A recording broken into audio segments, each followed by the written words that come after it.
Alô, bom dia, você está no canal Professor Belém nesta sexta-feira, dia 6 de janeiro de 2023. Este vídeo provavelmente será desmonetizado pela sua temática, mas principalmente pela forma como eu o começo. Nós chegamos na era da escravidão humana.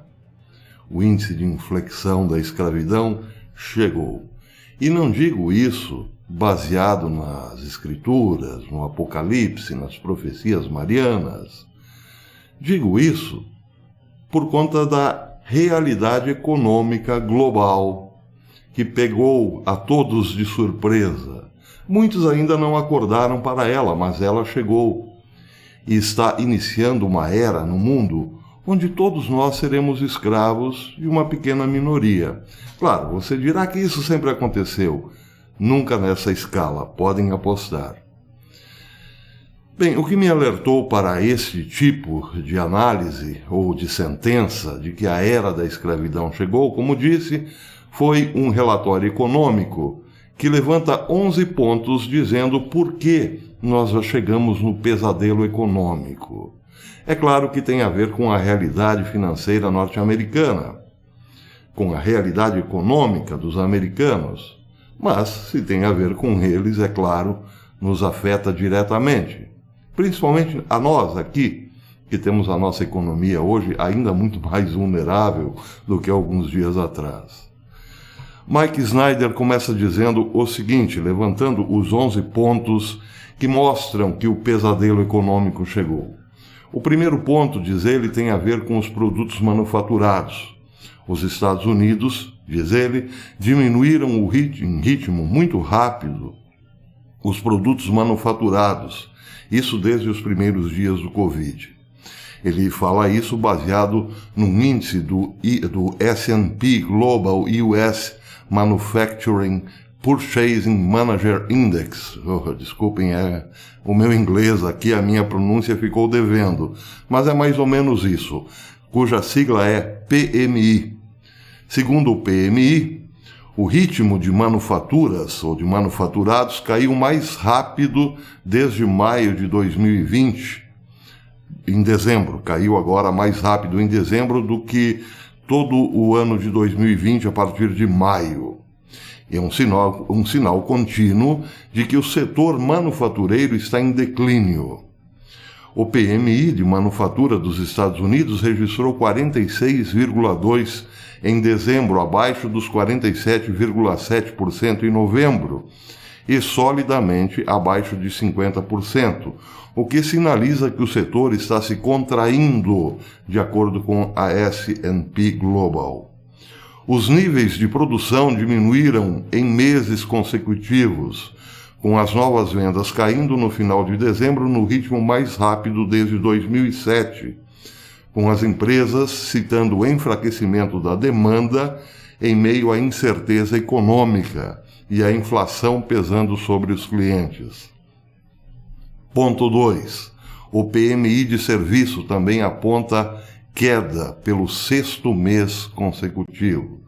3. Acaba-se de testemunhar ou acaba-se de verificar a maior queda em um único dia no Baltic Dry Index, isso a maior queda desde 1984.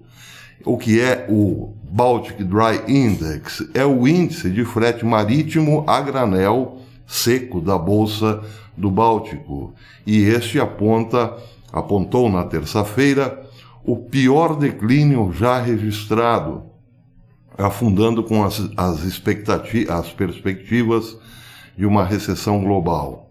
O Baltic Dry Goods Index é a medida do transporte marítimo global e da saúde econômica também, diz Mike Snyder. Esse índice geral, que acompanha as taxas de navios Capesize, Panamax e Supramax, que transportam commodities sólidas a granel, caiu 17,5%, a queda diária mais significativa desde 1984. Ponto 4.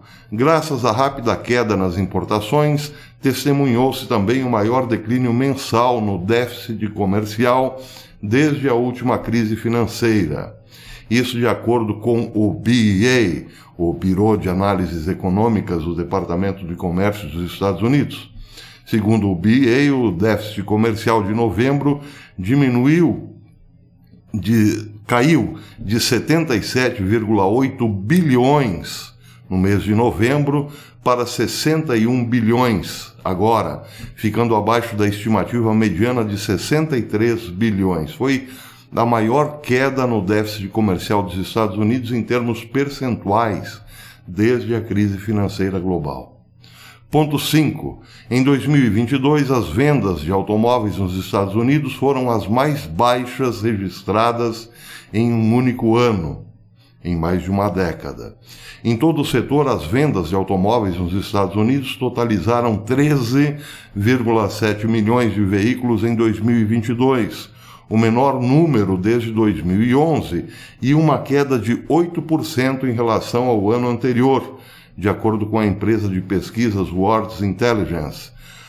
As vendas ultrapassaram 17 milhões de veículos por 5 anos consecutivos antes da pandemia Covid-19 em 2020, desencadeando problemas na cadeia de suprimentos que paralisam as entregas desde então.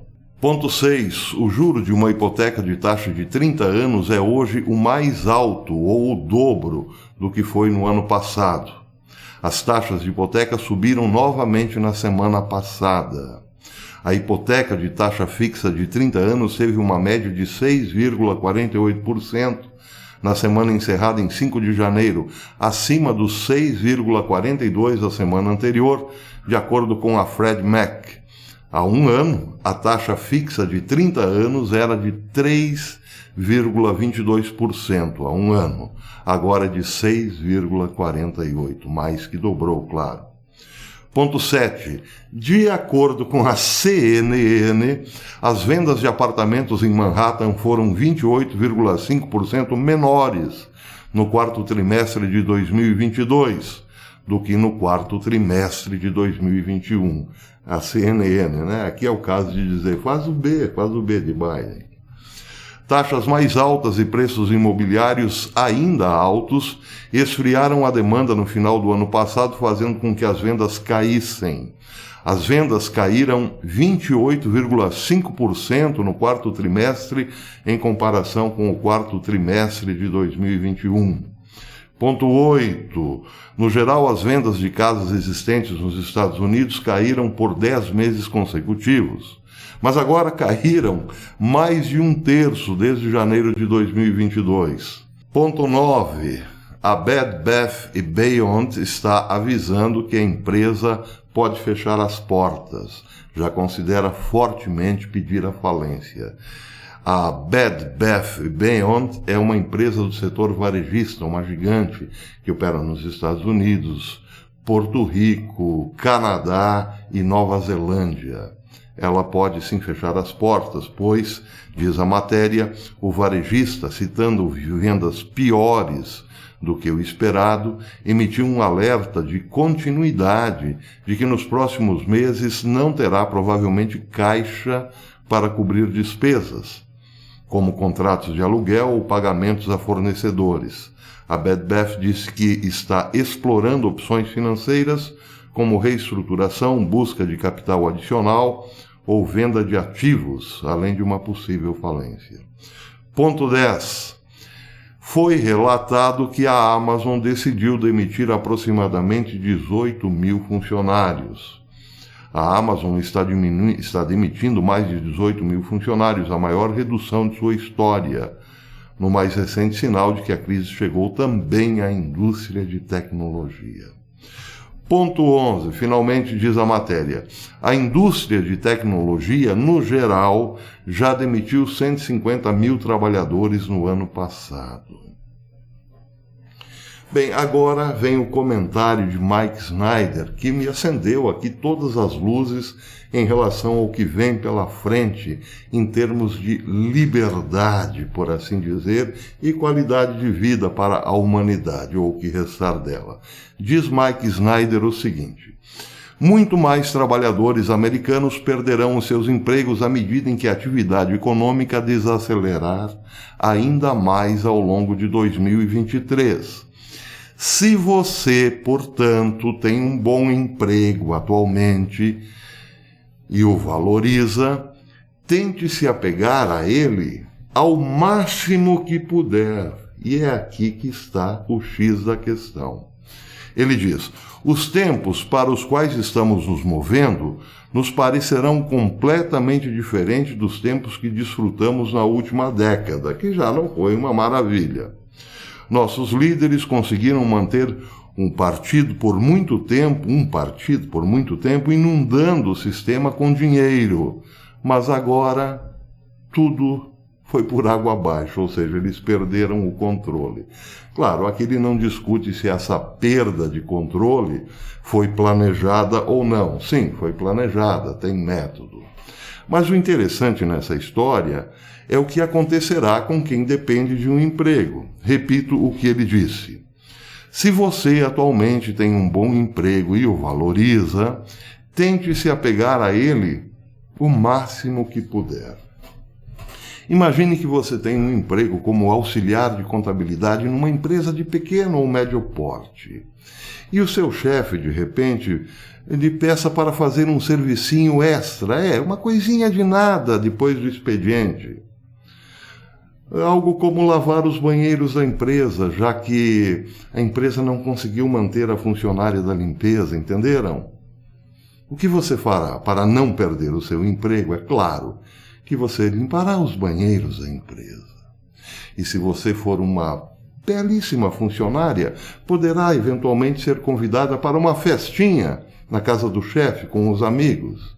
E aí você, para não perder o seu emprego, porque se perdeu já era, se sujeitará, se submeterá a esse tipo de proposta, não é mesmo? Esse é o mundo que vem pela frente.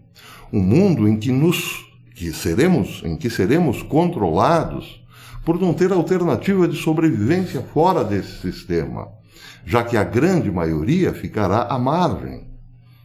Por aí, quem sabe em containers, com a boca escancarada, cheia de dentes, esperando a morte chegar. E quem quiser se manter vivo, sobrevivendo no sistema, terá, evidentemente, que vender o corpo e a alma para o mesmo.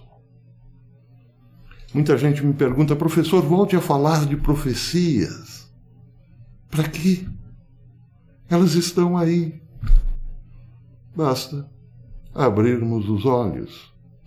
Porque logo mais, evidentemente, abriremos voluntário ou involuntariamente a boca, escancarada, cheia de dentes.